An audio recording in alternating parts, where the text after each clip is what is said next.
എല്ലാവർക്കും നമസ്കാരം.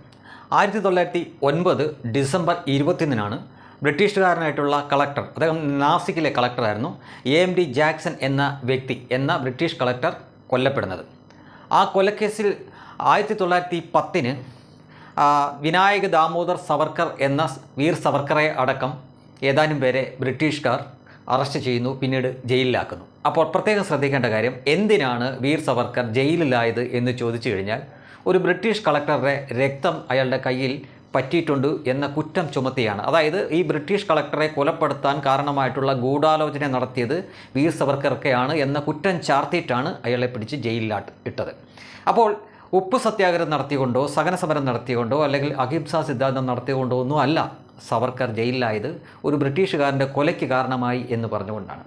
ശരി, ഇന്നത്തെ കാലത്ത് പലരും പല നരേറ്റീവുകളും കൊണ്ടുവരുന്നുണ്ട്. സഹന സമരം നടത്തി സ്വാതന്ത്ര്യം നേടിക്കോട്ടെ, ഒരു കുഴപ്പമില്ല, മഹാനാക്കിക്കോട്ടെ, ഒരു കുഴപ്പവുമില്ല. പക്ഷേ അങ്ങനെ മഹാനാക്കുമ്പോൾ തന്നെ ഒരു ബ്രിട്ടീഷുകാരനെ കൊന്നിട്ട് ജയിലിലായ വ്യക്തി എങ്ങനെയാണ് ഇവർക്ക് അനഭിമിതനാവുന്നത്?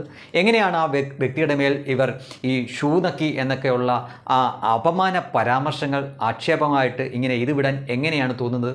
നമ്മൾ ഏത് ലോജിക്ക് കൊണ്ട് ചിന്തിച്ചാലും ഒരു ബ്രിട്ടീഷുകാരനെ കൊന്നിട്ട് ജയിലിൽ പോയി കിടന്ന വ്യക്തി എങ്ങനെയാണ് സ്വാതന്ത്ര്യ സമരത്തെ ഒറ്റ കൊടുക്കുന്നവനായത്? അല്ലെങ്കിൽ എങ്ങനെയാണ് അയാൾ മാപ്പ് എഴുതി പുറത്തു വരാൻ ശ്രമിച്ചു എന്ന് ഇവർ പറയുന്ന തരത്തിലുള്ള ആവുന്നത്?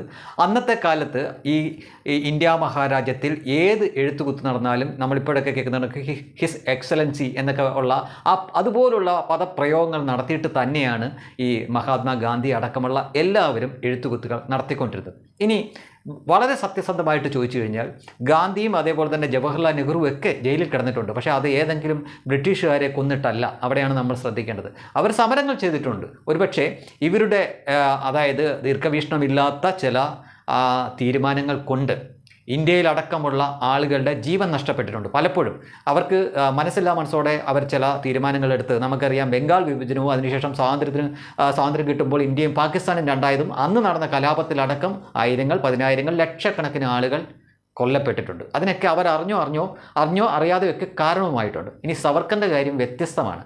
അയാൾ ഇങ്ങനെയുള്ള കാര്യങ്ങൾ ചെയ്തിട്ടല്ല ജയിലിൽ പോയത്, അയാൾ ബ്രിട്ടീഷുകാരനെ കൊന്നിട്ടാണ് ജയിലിൽ പോയത്. ഇനി ഭഗത് സിംഗിൻ്റെ കാര്യം പറഞ്ഞാലും അങ്ങനെയാണ്, ബ്രിട്ടീഷുകാരനെ കൊന്നിട്ടാണ് തൂക്കിലേറ്റപ്പെട്ടത്. അതിനാൽ തന്നെ ഒന്ന് ഓർത്ത് നോക്കുക, ഇന്ന് പാകിസ്ഥാൻ, ബംഗ്ലാദേശ് അവിടങ്ങളിലൊക്കെ സ്വാതന്ത്ര്യദിനം ആഘോഷിക്കുന്നുണ്ട്. ബംഗ്ലാദേശ് ആഘോഷിക്കുന്നുണ്ടോ എന്നറിയില്ല, പാകിസ്ഥാൻ ആഘോഷിക്കുന്നുണ്ട്. പക്ഷേ അവിടെ മോഹൻദാസ് കരംചന്ദ് ഗാന്ധിയോ അല്ലെങ്കിൽ ജവഹർലാൽ നെഹ്റു ഒന്നും അവർക്കൊരു പരാമർശ വിഷയം പോലും ഇല്ല, ഒരു സ്മരണയും അവിടെ നടത്തുന്നില്ല അവർ.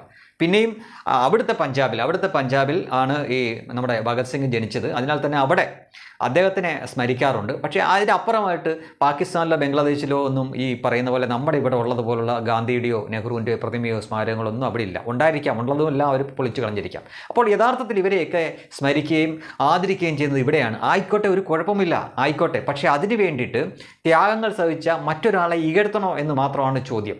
ഏതാണ്ട് 10-29 വർഷത്തോളം പലതവണയായിട്ട് ജയിലിൽ കിടന്നിട്ടുള്ളതാണ്. ചരിത്രരേഖകൾ തന്നെ ഉള്ള ഒരു വ്യക്തിയെ പറ്റിയാണ് അപവാദങ്ങൾ പറയുന്നത് എന്നോർക്കുക. അങ്ങനെ കൂടുതൽ അപവാദങ്ങൾ പറഞ്ഞാൽ സത്യങ്ങൾ ഇങ്ങനെ വിളിച്ചു പറയാൻ തയ്യാറാവും. പഴയ കണക്കല്ല തലമുറ, ചിന്തിക്കുന്ന തലമുറയാണ്. അവർ ശരിക്കും ആലോചിക്കും, ഒരു ബ്രിട്ടീഷുകാരനെ കൊന്നിട്ട് ജയിലിൽ പോയ ആളാണോ മഹാനാവേണ്ടത്, അതോ ഈ ഇതുപോലുള്ള സഹന സമരവും ഉപ്പ് കുറുക്കലും ഒക്കെ നടത്തി യാതൊരു അഹിംസയും ചെയ്യാതെ അഹിംസാ മാർഗത്തിൽ നടത്തിയ ഒരാളാണോ, അഹിംസാ മാർഗം കൊണ്ടാണോ നമുക്ക് സ്വാതന്ത്ര്യം കിട്ടിയത് എന്നൊക്കെ ആളുകൾ ചിന്തിക്കും. കാരണം നൂറുകണക്കിന്, ആയിരക്കണക്കിന്, ലക്ഷക്കണക്കിന് ഭാരതീയരായിട്ടുള്ള ആളുകളെ കൊന്നവരാണ് ബ്രിട്ടീഷുകാർ. അവർക്ക് ഈ ചോര കണ്ട അറപ്പ് മാറിയ ടീമാണ്. അപ്പോൾ അവരുടെ മുന്നിൽ 4 നേരം ഭക്ഷണം കഴിച്ചില്ല, അല്ലെങ്കിൽ സഹന സമരം നടത്തി, അഹിംസ സമരം നടത്തി, അതുകൊണ്ടൊന്നും അവർ പേടിക്കില്ല. അത് യാഥാർത്ഥ്യമാണ്.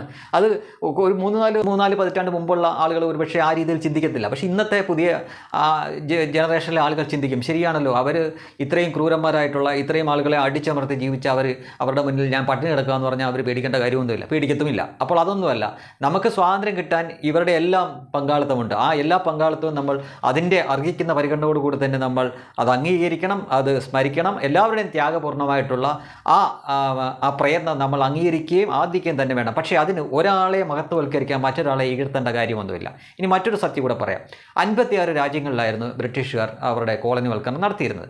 ഈ 56 രാജ്യങ്ങളും ഇന്ന് കോമൺവെൽത്ത് ഗെയിംസ് എന്നൊക്കെ പറയുന്ന സംഗതി ഉണ്ടല്ലോ, അതിൽ ഈ രാജ്യങ്ങളൊക്കെ പങ്കെടുക്കുന്നുണ്ട്. അപ്പോൾ ഇവർക്കൊക്കെ സ്വാതന്ത്ര്യം കിട്ടിയിട്ടുണ്ട്. ഇവിടങ്ങളിലൊന്നും ഒരു ഗാന്ധിയും ഇല്ലായിരുന്നു, ഒരു നെഹ്റുവും ഇല്ലായിരുന്നു. അവിടങ്ങളിലൊക്കെ ഇവിടുത്തെ പോലുള്ള ഇത്രയും ശക്തമായിട്ടുള്ള സ്വാതന്ത്ര്യ സമരം നടത്തിയിട്ടുണ്ടോ എന്ന് പോലും അറിയില്ല. ഇനി അവരെ ഏറ്റവും ശക്തമായിട്ട് ചേർത്ത് നിന്ന രാജ്യങ്ങളിലാണ് അവർ ഏറ്റവും താമസിച്ച് സ്വാതന്ത്ര്യം കൊടുത്തത്. അതിൻ്റെ ഉദാഹരണമാണ് ഒന്ന് ഇന്ത്യയും പിന്നൊന്ന് സൗത്ത് ആഫ്രിക്കയും. സൗത്ത് ആഫ്രിക്കയിൽ നെൽസൺ മണ്ടേല 25 വർഷത്തോളം ജയിലിൽ കിടന്നു. പക്ഷേ നമുക്കൊക്കെ സ്വാതന്ത്ര്യം കിട്ടി പിന്നെയും പതിറ്റാണ്ടുകൾ കഴിഞ്ഞിട്ടാണ് അവർക്ക് സ്വാതന്ത്ര്യം കൊടുത്തത്. ഇതൊന്നും ഇത്രയും വലിയ പ്രക്ഷോഭമൊന്നും ഇല്ലാത്ത എന്താ പറയുക 50-ലധികം രാജ്യങ്ങൾക്ക് അവർ സ്വാതന്ത്ര്യം കൊടുക്കുകയുണ്ടായി. അവർ യഥാർത്ഥത്തിൽ നമ്മൾ ഈ വിശ്വസിക്കുന്ന പോലെ സ്വാതന്ത്ര്യം നമ്മൾ പൊരുതി നേടിയതോ അല്ല സഹനശക്തി കൊണ്ടോ നേടിയതൊന്നുമല്ല. അവർക്ക് അവസാനം മറ്റു മാർഗ്ഗമില്ലാതെ ഗതികെട്ടപ്പോൾ അവർ കളഞ്ഞിട്ട് പോയി. അത്രയുള്ള സംഭവം. രണ്ടാം മഹായുദ്ധമൊക്കെ അതിന് കാരണമാണ്. ഹിറ്റ്ലറുമൊക്കെ ഒരു പരിധിവരെ അതിന് പങ്ക് വഹിച്ചിട്ടുണ്ട്. അല്ലാതെ ഈ പറയുന്ന പോലെ നമ്മളിവിടെ സമരം അങ്ങനെയാണെങ്കിൽ ഈ 100 വർഷത്തിന് മുകളിൽ അതിനു മുമ്പേ എപ്പോഴും അവർ പോകേണ്ടതാണ്. ഈ പറയാനായിട്ട് ലക്ഷക്കണക്കിന് പട്ടാളക്കാരൊന്നും ഇവിടെ ഇല്ലായിരുന്നു. 10,000-കണക്കിനുള്ള പട്ടാളക്കാർ മാത്രമേ ഉള്ളായിരുന്നു. നമ്മളപ്പോഴും 10-35 കോടിക്ക് മുകളിലുണ്ട് ജനസംഖ്യ. അതിലെ കുറച്ച് ആളുകൾ തന്നെ ഒന്നിച്ച് നിന്ന് എതിർത്താൽ അങ്ങ് ഒലിച്ചു പോകാനുള്ളതേ ഉള്ളായിരുന്നു അന്നും ബ്രിട്ടീഷുകാർ. അപ്പോൾ അതൊന്നും ആയിരുന്നില്ല കാരണം. അവർ ഇവിടുന്ന് കൊണ്ടുപോകുന്നതിൻ്റെ പരമാവധി കൊണ്ടുപോയി. അവർ വന്നതിന് ശേഷം ചില ഗുണങ്ങളൊക്കെ നമുക്ക് ഉണ്ടായിട്ടുണ്ട്. ചിതറിക്കിടന്ന കുറേ നാട്ടുരാജ്യങ്ങളെല്ലാം അവസാനം ഇങ്ങനൊരു രൂപത്തിൽ നമുക്ക് ഇന്ത്യ എന്ന് പറഞ്ഞ രൂപത്തിൽ കിട്ടി. റെയിൽവേ അതുപോലെ കുറേ കാര്യങ്ങളൊക്കെ ഉണ്ട്. തീർച്ചയായിട്ടും എല്ലാം നല്ലതിന് എന്ന് പറഞ്ഞിട്ട് ഇതും നമുക്ക് അങ്ങ് സമ്മതിക്കാം. പക്ഷേ ഈ സ്വാതന്ത്ര്യ സമരത്തെ പറ്റി പറയുമ്പോൾ ചിലരെയൊക്കെ മഹത്വവൽക്കരിക്കും. ചിലരുടെയൊക്കെ ത്യാഗങ്ങൾ കണ്ടില്ല എന്ന് നടിക്കുന്നത് പോട്ടെ, പക്ഷേ അപമാനിക്കുകയും കൂടെ ചെയ്യുന്ന അതാണ് തുടരാൻ പ്ലാനെങ്കിൽ ഞങ്ങൾ വളരെ വ്യക്തമായിട്ട് തന്നെ പറയും. സവർക്കർ ജയിലിൽ പോയത് ഒരു ബ്രിട്ടീഷ് കളക്ടറെ കൊന്നിട്ടാണ്. ജവഹർലാൽ നെഹ്റു ഒക്കെ ജയിലിൽ പോയത് അങ്ങനെയൊന്നും ചെയ്തിട്ടില്ല. അവരുടെ കയ്യിലൊന്നും ഒരു ബ്രിട്ടീഷുകാരൻ്റെയും ചോരയില്ല. അവരുടെ കയ്യിൽ അവരറിഞ്ഞോ അറിയാതെയോ പറ്റിയിരിക്കുന്ന ചോര ഇന്ത്യക്കാരുടെ ചോര മാത്രമാണ്. മാത്രമല്ല ആദ്യമായിട്ട് പ്രധാനമന്ത്രി ആയത് ജവഹർലാൽ നെഹ്റു പ്രധാനമന്ത്രി ആയത് തെരഞ്ഞെടുപ്പിലൂടെയല്ല. യഥാർത്ഥത്തിൽ ആവേണ്ടത് പട്ടേലുമായിരുന്നു. പിന്നെ പട്ടേൽ ആവേണ്ട സ്ഥാനത്തിന് ഗാന്ധിക്ക് ഇഷ്ടമാണ് എന്ന ഒരൊറ്റ കാരണം കൊണ്ടാണ് ജവഹർലാൽ നെഹ്റു ആയത്. അപ്പോൾ ഇത്തരം കാര്യങ്ങളൊക്കെ കൂടുതലായിട്ട് ജനങ്ങളുടെ മുന്നിലേക്ക് വരും. അപ്പോൾ ആരാണ് യഥാർത്ഥത്തിൽ തെയ്യാൻ പോകുന്നത് എന്ന് വ്യക്തമായി മനസ്സിലാക്കിക്കൊണ്ട് വേണം സ്വാതന്ത്ര്യ സമര സേനാനികളായിരുന്ന മഹാത്മാരായിട്ടുള്ള ആളുകളെ നിങ്ങൾ ബോധപൂർവ്വം ഇകഴ്ത്താൻ ശ്രമിച്ചാൽ ഇത്തരം കാര്യങ്ങൾ ഞങ്ങൾക്ക് പറയേണ്ടി വരും. അത്രയേ ഉള്ളൂ ഇതിനകത്ത് ഏറ്റവും ലളിതമായിട്ട് പറയാനുള്ള കാര്യം.